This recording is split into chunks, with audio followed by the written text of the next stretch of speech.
자동차의 이제 대중화를 연 사람이 있는데요. 그 사람은 바로 헨리 포드라는 사람입니다. 그 사람이 어떤 말을 했냐면, 배우기를 쉬는 사람은 그의 나이가 얼마냐에 상관없이 그는 늙은 사람이다 라는 말을 했다고 해요. 우리 주변에 한번 살펴보면 배우기를 굉장히 싫어하는 시대가 오늘 이 시대라는 생각이 듭니다. 나이 든 사람뿐만 아니라 젊은 사람들도 무언가를 새로 배우는 것에 대해서 많은 부담을 느낍니다. 그래서 그런지 이제 책을 읽는 것이 이제 정말 찾아보기 힘든 일이 되어버렸습니다. 조금만 깊이 있는 이야기를 해보면 그들이 가지고 있는 이제 지식과 상식이 이제 금방 드러나 버리는 거죠. 그럼에도 불구하고 우리 시대를 한번 냉철하게 한번 바라보면 배우기를 싫어하는 시대가 된 것 같습니다. 그래서 이런 시대를 보면서 저 개인적으로는 조금 안타까운 마음이 있습니다. 그러면서 이제 헨리 포드가 또 이런 말을 했어요.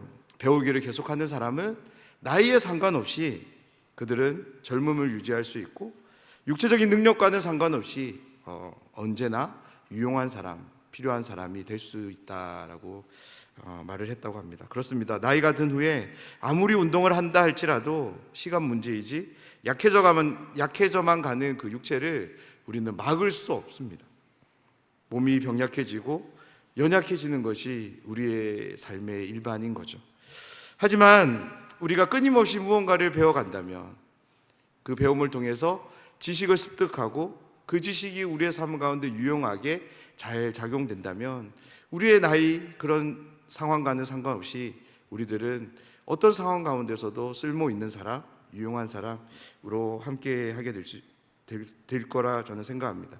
특별히 우리가 하나님에 대해서, 성경 말씀에 대해서 계속적으로 배우고 익히기를 쉬지 않고 노력한다면 하나님은 그들의 삶 가운데 놀라운 은혜와 복으로 함께 해주실 줄 믿습니다. 역사상 위대한 선인들의 말을 한번 찾아보면, 그들의 말을 한번 기울여보면 모든 제자들에게는 아닌데요, 특별히 아끼는 제자들에게 공통적으로 해주는 말이 있는 것을 우리는 보게 됩니다. 그것은 배우기를 싫어하지 말라라는 가르침이에요. 그리고 가르치기를 멈추지 말라라는 그런 가르침을 하는 것을 우리는 보게 됩니다. 그렇습니다. 우리의 삶은 끊임없이 배우고 가르침의 연속인 거죠. 그런 점에서 여러분의 삶이 조금 되돌아보는 것이 조금 어렵겠지만 한번 우리의 삶의 태어남과 지금까지의 삶을 한번 종합적으로 한번 우리 스스로 생각해 보면 우리는 태어나면서부터 배움으로 시작이 되는 거죠. 누구로부터 배웁니까? 우리를 낳아서 길러주신 부모님으로부터 배우게 되는 거죠. 자라면서는 친구들로부터 배우고 학교에 가서는 선생님들로부터 배웁니다. 학교를 졸업하면 이제 직장에 가는데 직장에서 여러 동료들과 상사들로부터 배움은 계속적으로 이어집니다. 그런 점에서 우리의 삶을 두고 지금까지 내 혼자 이 삶을 이루어냈다라고 말하면 그 사람은 정말 교만한 사람인 거죠. 자기는 인정하진 모르겠지만 내가 지금 이 자리에 서기까지 정말로 많은 사람들이 여러 다양한 가르침, 우리는 그 가르침을 통해서 배웠기 때문에 이렇게 지금 이 삶을 살고 있는 거죠. 특별히 신자들의 삶을 한번 들여다보면, 우리의 믿음 생활, 신앙생활이라는 것을 한번 들여다보면 이 배움은 그 어느 영역보다 더 활발하게, 왕성하게 주어지는 것을 보게 됩니다. 사랑하는 여러분, 우리가 사랑하며 가까이 하는 이 성경책은 절대 단순한 책이 아닙니다. 어떤 책입니까? 우리의 눈으로 볼래야 볼 수 없는 영이신 하나님, 그 하나님이 어떤 분이신지를 직접 친히 계시하여 기록해 놓은 책이 바로 성경책입니다. 그런 점에서 정말 하나님을 보고 싶은 분이 계신다면 멀리서 찾지 마시기 바라요. 성경을 읽으시면 우리는 하나님을 만나게 됩니다. 그래서 우리는 이 성경책을 통해 하나님을 보게 되고요, 하나님을 만나게 됩니다. 성경을 주의해서 세심하게 여러분 한번 읽어보시기 바랍니다. 그러면 성경에서 가장 빈번하게 나오는 말 중에 어떤 말이 있냐면, 그것이 무엇이냐면 바로 말씀, 율법을 가르쳐 지켜라 입니다. 이 말씀을 받게 되는 이스라엘 백성의 입장에서 이 말을 한번 바꾸어 보면 말씀, 율법을 배우고 지켜라라는 말이 되는 거죠. 그렇습니다. 기독교 신앙이라는 것은 하나님이 어떠한 분이신가를 배우고 알아가는 과정입니다. 그런데 단순하게 배우고 알아가는 과정이 아닙니다. 끊임없이 계속적으로 배우고 알아가는 과정이 바로 기독교입니다. 하나님이 어떤 분이신지, 나를 얼마나 사랑하시는지, 나를 구원하시기 위해서 하나님이 어떤 일들을, 특별히 예수 그리스도께서 이 땅에서 어떤 일들을 행하셨는지를 우리는 계속적으로 말씀을 들여다보며 배우는 것이 바로 우리가 믿는 기독교입니다.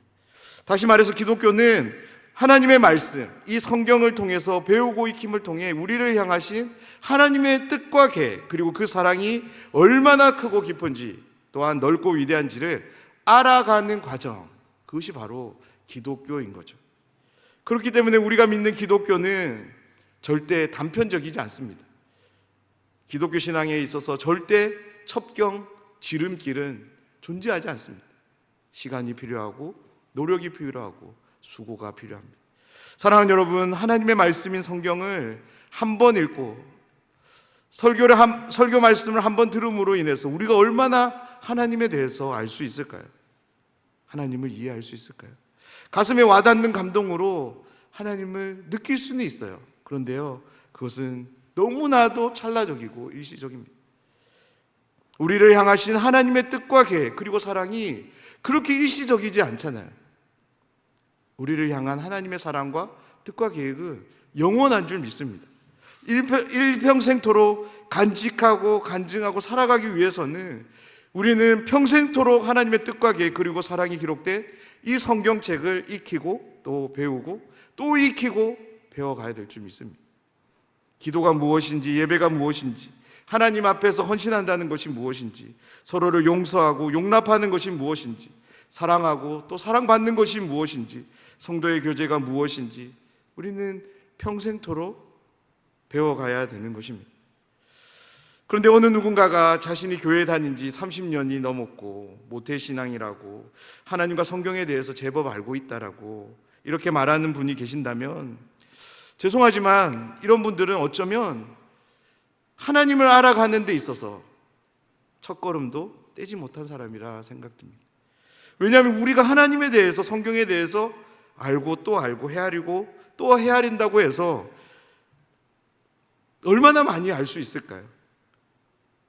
물론 하나님에 대한 지식을 가지게 되었다라고는 말할 수 있을 거예요.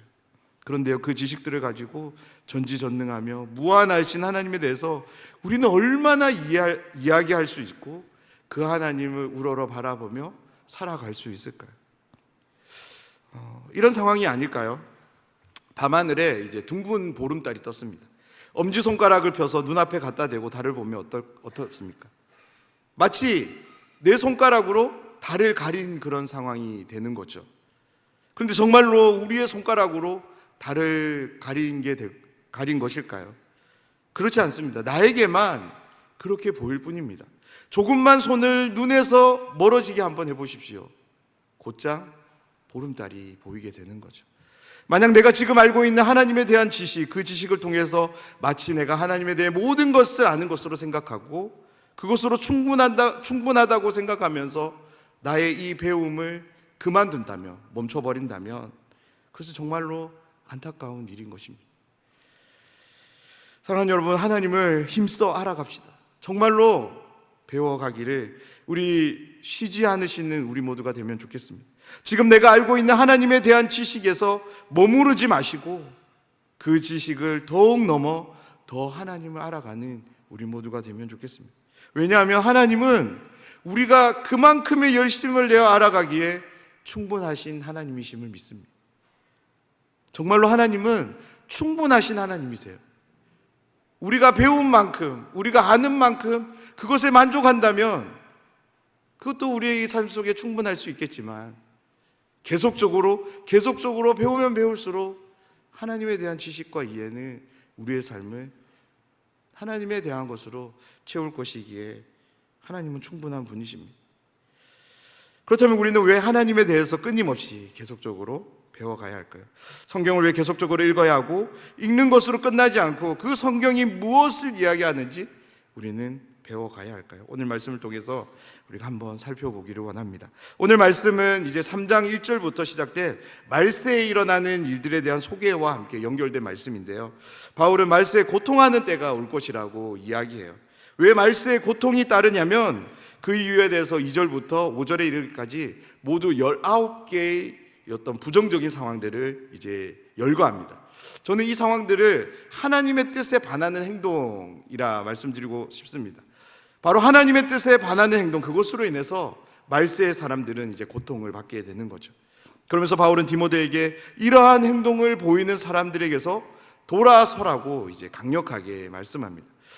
먼저 이제 돌아서다의 의미를 한번 우리가 생각해 보려 하는데요, 돌아서는 것은 일반적으로 이제 방향을 정반대로 이제 하는 것을 말하는 거죠.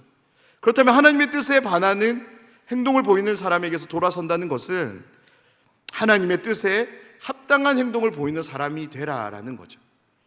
그러면서 이렇게 권하는 거죠. 무릇 그리스도 예수 안에서 경건하게 살고자 하는 자는 박해를 받으리라. 그렇습니다. 우리가 하나님에 대해서, 성경에 대해서 계속적으로 배우고 익혀야 되는 첫 번째 이유는 지금 우리가 살아가는 이 시대가 바로 말세의 시대이기 때문입니다. 그리고 이 말세에 그리스도 안에서 우리가 경건한 자로 살아가야 되기 때문에 우리는 계속적으로 하나님을 배워가야 합니다. 사랑하는 여러분, 지금 우리가 살아가는 이 시대가 성경이 이야기하는 말세의 시대입니다. 그러면 이 말세의 시대에 우리는 어떤 삶을 살아야 될까요? 그리스도 안에서 주어지는 경건한 삶이 우리의 삶이 되어야 됩니다. 바로 이것이 말세의 고통을 겪는 사람들에게서 돌아서는 삶이라고 오늘 바울은 디모데에게 말씀하고 있습니다. 먼저 그리스도 안에라는 이 말은 특별히 바울 서신을 우리가 읽어갈 때 정말로 중요한 표현인데요, 바울 서신 대부분에서 이 표현은 이제 보게 되는 이제 표현입니다. 그래서 한 신학자는 바울 신학에 있어서 가장 중요한 것이 무엇이냐? 그리스도 안에서라는 거죠. 왜냐하면 바울은 그리스도 안에 있는 이 삶을 통해서 하나님을 계속적으로 이야기하고 있기 때문에, 그리스도 안에 없다면 하나님으로부터 아무것도 안 주어진다라는 거예요. 하나님으로부터 은혜를 받기를 원한다면 어디에 있어야 되냐면 그리스도 안에 있어야 되는 거죠. 하나님으로부터 주어지는 그런 평안과 복과 그런 모든 좋은 것들을 누리기 위해서는 어디에 있어야 되냐면 그리스도 안에 있어야 된다라고 말하고 있기 때문에, 그렇다면 그리스도 안에서라는 이 표현은 어떤 의도의 말씀일까요? 이 표현을 쉽게 이야기하면 그리스도의 통치와 다스림을 받는 거예요. 우리가 그리스도 안에 있다면 우리는 그리스도로부터 주어지는 것들을 이제 공급받게 되고 그것들로 인해서 영향을 받게 되는 거죠. 그분의 생각과 마음이 우리에게 주어지고요, 은혜와 복, 모든 것들이 이제 주어지는 거죠. 우리는 그리스도 안에 있을 때 이런 영향력들을 받게 되는 것입니다. 그런 점에서 내가 지금 그리스도 안에 있는지 없는지를 어떻게 우리는 확인할 수 있냐면, 내가 지금 예수님의 마음과 생각이 내 삶에 영향을 주고 있다면, 나로 하여금 신경 쓰이도록 만들고 있다면 우리는 그리스도 안에 있는 거예요. 하지만 그것이 전혀 없는 삶이라면 죄송하지만 나는 지금 그리스도 안에 있는 것이 아닙니다. 예수님과 전혀 무관한 삶이 예수님 안에 있다라는 그 생각조차 하지 않는 그런 삶을 내가 지금 살아가고 있다면 나는 그리스도 안에 있지 않는 거예요. 바울은 디모데에게 무엇을 요청하냐면 그리스도 안에 있으라고 말하면서 경건한 삶에 대해서 도전합니다. 그렇다면 이 말씀에 나오는 경건은 어떤 의미일까요? 경건은 성경에서 일반적으로 사람을 향해서 사용되지 않습니다. 하나님에 대해서만 사용되는데요, 그 의미는 믿음의 자세입니다. 그래서 경건한 삶은 다름 아닌 예수 그리스도를 향하는 믿음을 보이는 삶, 다시 말해서 예수님을 닮아가는 삶을 경건한 삶이라 말할 수 있습니다. 우리 믿음의 창시자이자 예수 그리스도, 그분을 바라보는 것이 경건이고요, 그 바라봄을 통해 예수님을 닮아가는 삶, 그 삶이 바로 경건한 삶입니다. 바울은 말세를 살아가는 디모데에게 이 삶을 강력하게 도전합니다.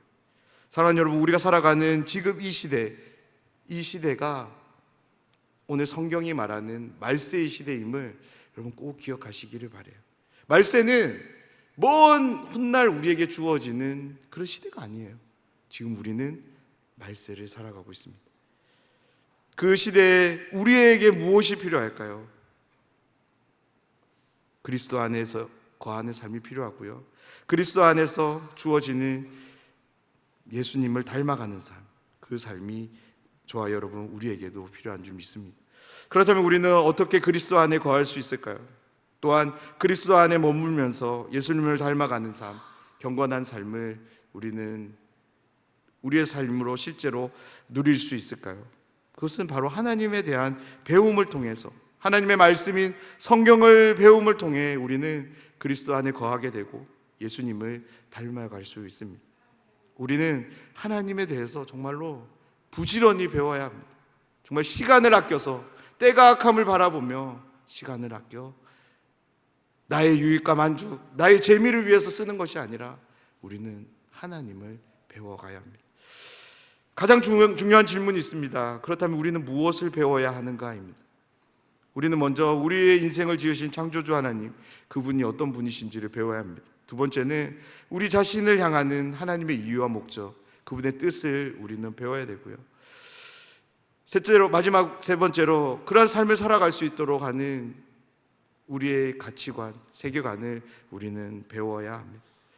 그런데 이 모든 것들을 이제 한 번에 다 배울 수 있는 것이 있는데 그것이 바로 성경입니다. 하나님이 주신, 우리에게 주신 이 성경을 통해서 우리는 앞서 말씀드린 이 세 가지를 모두 배울 수 있는 거죠. 하나님께서 성경 안에 하나님이 어떠한 분이신지에 대해서 정말로 풍성하게, 완전하게 기록하셨습니다. 우리가 어떠한 이유 때문에 존재하게 되었는지, 그리고 어떤 비전과 목적, 우리를 향하신 하나님의 뜻과 계획이 무엇인지, 하나님의 사랑이 무엇인지 하나님은 자세하게 이 성경책에 기록해 두셨습니다. 그로 인해서 우리가 어떤 삶을 살아가야 되고, 이 세상을 살아갈 때 어떤 가치를 붙잡고 무엇을 통해서 이 세상을 바라보며 살아가야 되는지에 대해서 성경에 다 기록해 두셨습니다. 우리로 하여금 이 성경을 읽고 깨달아 알도록, 그리고 계속적으로 배워갈 수 있도록 이 성경을 우리에게 허락해 주셨습니다. 우리가 하나님에 대해서 말씀인 성경을 계속적으로 배워가야 하는 이유, 그 두 번째는 악한 자의 악함과 속이는 자의 속임을 피하기 위해서 우리는 계속적으로 하나님에 대해 배워가야 합니다. 13절 말씀인데요, 악한 사람들과 속이는 자들은 더욱 악하여져서 속이기도 하고 속기도 하나니. 세상을 살아가다 보면 어떤 때는 남을 속일 때도 있고요, 또 어떤 때는 남으로부터 속임을 당할 때도 있습니다. 이런 속이고 속는 세상, 이것이 종말의 시대라고 성경은 우리에게 말씀합니다. 이런 종말의 시대에 우리가 어떻게 살아갈 것인가를 이야기하면서 사도 바울은 이렇게 권면하는 거죠. 너는 사람들에게 속지도 말고 속이지도 말고, 그러기 위해서 너는 열심히 배워야 된다. 이것이 오늘 말씀입니다. 하나님에 대해서, 그리고 성경에 대해서 바르게 배우고 익혀서 어떤 상황 속에서도 모호하고 흐리멍텅하게 신앙생활하지 말고, 이 세상을 분별 없이 살지 말고 확신 가운데 바로 서서 살아가라라고 오늘 바울은 디모데에게 말씀합니다. 13절에 나오는 속이다라는 말에는 중요한 또 한 가지 의미가 담겨져 있는데요, 그것은 방황한다라는 말입니다. 갈 바를 알지 못해서 헤맨다라는 이 말이 이제 속이다라는 말과 이제 동의어인데요. 그런데 놀랍게도 이제 다음 절인 이제 14절에 보면 이 속이다와 대조를 이루는 단어가 있어요. 어떤 단어냐면 그것은 바로 확신하는 이라는 단어입니다. 그런데 이 확신하는 이라는 이 말의 이제 동의어가 무엇이냐면 바로 믿음이에요. 믿음. 그래서 오늘 이 말씀을 다시 한번 정리해 보면 이런 말씀입니다. 사도 바울은 디모데에게 속이고 속는 방황하는 삶과 반대되는 이제 삶을 살아라라고 이제 도전하고 있는 말씀인 거죠. 그래서 무엇을 통해서 이루어지냐면 배움을 통해 확신하는, 즉 믿음을 통한 삶을 살라라고 권면하고 있습니다. 우리는 이 세상을 살아갈 때 왜 속을까요? 그리고 또 남을 왜 속이려고 하는 것일까요? 그것은 많은 이유가 있겠지만 저는 개인적으로 확실한 걸 모르기 때문에 누군가를 속이게 되고 또한 속기도 하는 것 같습니다. 확실한 것을 배우고 익힌 사람은 분명하고 바른 것, 진리가 그 영혼의 중심에 바로 선 사람은 누군가를 속일 필요가 없는 거죠. 또한 누군가가 속이려 한다 할지라도 속지 않을 수 있습니다. 왜냐하면 진리를 아는 사람은 그 모든 것에서부터 자유로울 수 있기 때문에 그렇습니다. 배움을 통해 확신 가운데 거하시며 그 확신을 통해 맺어지는 믿음, 그 믿음을 통해 어떤 속임이 찾아온다 할지라도 속지 않는, 그래서 방황하지 않는 신실한 그리스도인이 되라고 오늘 바울은 디모데에게 권면하고 있는 것입니다. 우리가 하나님에 대해서 계속적으로 배워가야 하는 이유, 마지막 세 번째는 바로 우리의 구원을 위해서 우리는 계속적으로 끊임없이 배워야 합니다. 우리 15절 말씀인데요, 우리 이 말씀은 한 목소리로 한번 읽어보도록 하겠습니다. 또 어려서부터 성경을 알았나니 성경은 능히 너로 하여금 그리스도 예수 안에 있는 믿음으로 말미암아 구원에 이르는 지혜가 있게 하느니라. 아멘. 사랑하는 여러분, 지금 우리의 손에 들려져 있는 이 성경에는 믿음으로 말미암아 우리를 구원에 이르도록 하는 그 지혜가 담겨져 있는 줄 믿습니다. 그러면 우리는 이 성경을 어떻게 여겨야 될까요? 주일날 교회 오기 위해서 그렇게 들고 오는 그 성경으로 여길 수 없는 거죠. 정말로 이 성경에 내가 나의 구원을 위해 필요한 모든 것이 담겨져 있는 책이라고 내가 정말로 믿는다면 우리는 이 성경을 펼쳐서 읽지 않을까요? 이 말씀이 이해가 안 된다고 해서 그냥 넘어가게 될까요? 그럴 수 없는 거죠. 나의 구원을 위해서 이 성경이 모든 것을 기록하고 있다면 우리는 정말 목숨 걸고 이것이 무슨 의미인지, 무엇을 말하는지 이 말씀을 풀어줄 수 있는 사람들에게 달려들어야 되는 거죠. 왜요? 구원이 달려있기 때문에 그렇습니다. 혹시 이렇게 말하실 분이 계실지 모르겠습니다. 목사님, 예수님을 믿음으로 구원받는 거 제가 믿고 그로 인한 구원의 확신이 있습니다. 근데 또 뭘 새삼스럽게 계속적으로 배워가야 합니까? 라고. 그러면 제가 이렇게 한번 다시 물어보도록 하겠습니다. 성도님은 매일의 삶 속에서 그 구원을 얼마나 누리고 계십니까? 그렇습니다. 예수님을 믿는 믿음, 우리는 그 믿음을 통해서 구원을 받는 것이 분명합니다. 그 구원은 단회적이며 완전한 형태로 우리에게 주어지는 하나님의 선물입니다. 그런데요, 그 하나님의 은혜의 선물을 매일의 삶 속에서 누리기 위해서는, 정말로 내 삶 속에서 그 구원을 실제적인 삶으로 누리기 위해서는 우리는 정말 하나님에 대해서 배워야 합니다. 이 말씀을, 이 성경을 우리는 배워야 됩니다. 만약 그러지 않는다면 하나님께서 이 성경을 이렇게 두껍게 기록하실 필요가 없는 거죠. 한 문장이면 되지 않을까요? 예수님을 믿으며 구원을 받습니다. 그런데 정말 여러 다양한 사람들을 통해서, 상황들을 통해서 하나님은 왜 이토록 많은 이야기들을 우리에게 남겨주신 걸까요? 그것은 바로 하나님이 우리에게 주시는 이 구원의 풍성함을 우리에게 알도록 하기 위해서인 거죠. 그 풍성함을 바라보며 끝까지 믿음의 경주를 달려가도록 하기 위해서 이렇게 방대한 양으로 하나님 우리에게 성경을 기록하게 하셨고 우리에게 주신 것입니다. 아브라함을 통해서, 모세를 통해서, 다윗을 통해서, 그리고 예수님과 제자들 바울을 통해서 우리는 하나님으로부터 주어지는, 특별히 그리스도 예수를 통해 주어지는 구원이 어떤 것인지를 정말로 다양하게 들여다볼 수 있습니다. 이 모든 사람들이 동일한 구원을 이야기하지만 너무나도 다른 삶을 통해서 우리에게 그 구원을 말씀해 주고 있습니다. 우리는 나에게 주어지는 구원에 대해서 이전보다 훨씬 더 깊고 넓은 이해를 가지고 그 구원을 일상 가운데 누리며 살아갈 수 있게 되는 거죠. 하지만 만약에 우리가 하나님에 대해서 배움을 멈춘다면, 하나님의 말씀에 대한 배움을 지속적으로 진행해 가지 않는다면 우리는 하나님을 통해, 성경을 통해 우리에게 소개하는 구원의 풍성함을 우리는 결코 깨달을 수도 없고 누릴 수도 없습니다. 그렇기 때문에 우리는 하나님의 말씀을 계속적으로 배워야 됩니다. 우리가 하나님을 힘써 배워간다면, 말씀 읽기를 사랑하고 그 말씀에 어떠한 의미가 있는지를 배우기를 시작한다면 우리의 삶에 그 배움을 통해 주어지는 하나님의 지식과 성경의 진리는 날마다 우리의 삶 속에 그 구원의 풍성함을 제공해 줄 믿습니다. 사랑하는 여러분, 이 시간 정직하게 우리 영혼, 내 영혼을 한번 돌아보길 원합니다. 나는 지금 예수님을 통해 주어진 구원, 그 구원의 감격을 가지고 살아가고 계신가요? 날마다 하나님으로부터 주어지는 그 구원의 은총을 말씀을 통해 소개되는 그 구원의 풍성함이 나의 삶의 원동력이 되어서 그렇게 생명력 있는 그리스도인으로, 하나님의 백성으로, 하나님의 자녀로 하루하루를 살아가고 계신가요?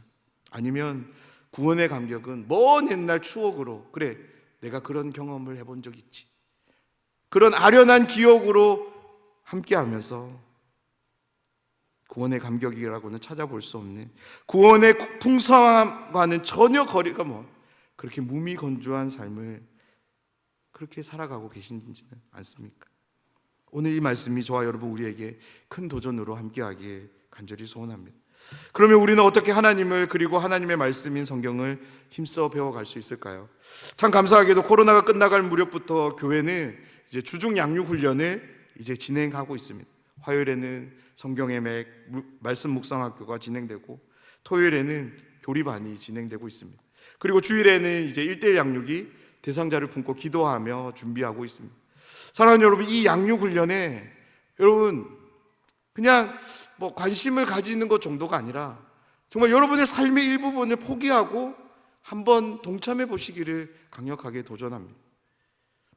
혹 나이가 많아서 이제 배우는 게 힘드신 분이 계십니까? 괜찮습니다. 사도 바울은 우리에게 이렇게 권면합니다. 우리의 겉사람은 낡아지나 우리의 속사람은 날로 새로워지도다. 정말 바울의 이 말씀을 여러분 믿으십니까? 그러면 나이와 상관없이 한번 도전해 보시기를 부탁드립니다. 우리의 겉사람은 낡아집니다. 기억력도 흐려지고 눈이 흐려서 글을 읽는 것도 쉽지 않습니다. 무엇보다 몸이 불편해서 의자에 오래 앉는 것이 너무나도 힘이 듭니다. 우리의 겉사람만 보면 양육은 도저히 불가능해 보입니다. 하지만 우리의 속사람은 어떨까요? 날마다 하나님께서 새롭게 하시는 줄 믿습니다. 우리 안에 내주하시는 성령 하나님께서 날마다 내 영혼을 새롭게 하시는 것을 우리가 믿음으로 바라볼 수 있으면 좋겠습니다. 그렇습니다. 겉사람이 아닌 성령 하나님께서 날마다 새롭게 빚어가시는 그 속사람을 우리가 믿음으로 붙잡는 우리의 삶이 되기를 간절히 소원합니다. 속사람을 붙잡고 믿음의 결단을 드리는 모든 분들에게 하나님의 놀라운 은혜가 실제의 삶 가운데 역사될 줄 믿습니다. 또한 우리의 사랑방 시간을 통해 우리는 하나님에 대해서, 하나님의 말씀인 성경에 대해서 우리는 배워갈 수 있습니다. 매주일 아침 교회는 이제 주보와 함께 사랑방 나눔지를 준비해서 전해드립니다. 오늘 시작으로 이제 앞으로는 주일에 평소보다 조금 일찍 나와서 예배가 시작되기 전에 사랑방 나눔지를 한번 읽어보고 말씀을 들으시기를 부탁드립니다. 그래서 나눔지에 어떤 질문이 있는지를 확인하고 설교를 드리면서 한번 정리해 보시기를 바래요. 그래서 사랑방 시간에 그 정리한 것들을 가지고 하나님에 대해서, 그리고 하나님의 말씀인 성경에 대해서 우리가 잘 나눌 수 있으면 좋겠습니다. 또한 사랑방에서 내가 경험한 하나님, 내가 만난 하나님에 대해서 여러분 풍성하게 나눠주시기를 부탁드립니다. 그러기 위해서 우리는 어떻게 해야 될까요? 한 주일 동안 열심히 기도해야 되는 거죠. 열심히 하나님 말씀 읽어야 되죠. 끊임없이 나의 의식을 깨워서 하나님을 기억해야 되는 거죠. 사랑하는 여러분, 우리의 사랑방 나눔에 정말 한 분 한 분이 한 주 동안 만난 하나님, 경험한 하나님에 대해서 그런 나눔이 이루어진다면 우리는 그 나눔들을 통해서 하나님에 대해서, 그리고 말씀에 대해서 충분한 배움의 시간을 가지게 될 것입니다. 우리는 계속해서 배워가야 하는 사람들입니다. 정말로 내가 하나님의 자녀라면, 내가 신자라면, 특별히 내가 하나님의 제자된 삶을 살기를 원한다면 우리는 계속적으로 배워가야 됩니다. 하나님에 대해서, 그리고 하나님의 말씀이 성경에 대해서 끊임없이 배움을 이어가야 합니다. 왜냐하면 우리가 살아가는 지금 이 시대가 말세의 시대이기 때문입니다. 이 말세의 그리스도 안에서 경건한 하나님의 백성으로 우리가 살아가야 될 이유가 있기 때문에 목적이 있기 때문에 우리는 하나님의 말씀을 배워야 합니다. 악한 사람들의 악함으로부터, 속이는 사람들의 속임으로부터 흔들리지 않고 진리 가운데 확신하며 바로 서서 신앙을 지켜가기 위해서 우리는 하나님을 배워가야 합니다. 바로 우리를 향하고 있는 그 구원을 위해서 우리는 배움을 중단해서는 안 됩니다. 계속해서 배워가야 합니다. 사랑하는 여러분, 하나님 앞에서 정말 바르게 아름답게 신앙생활하기를 원하십니까? 배움만이 살 길입니다. 이 자명한 진리를 믿음으로 붙잡으시기를 주님의 이름으로 축복합니다. 그렇습니다. 배움만이 우리에게 그리스도 안에서 생명과 평안, 은혜와 복으로 안내함을 믿습니다. 날마다 하나님을 향해, 하나님의 말씀인 성경을 향해 배움의 자세를 놓지 않는 신실한 하나님의 아들, 딸들이 되시길 주님의 이름으로 축원합니다.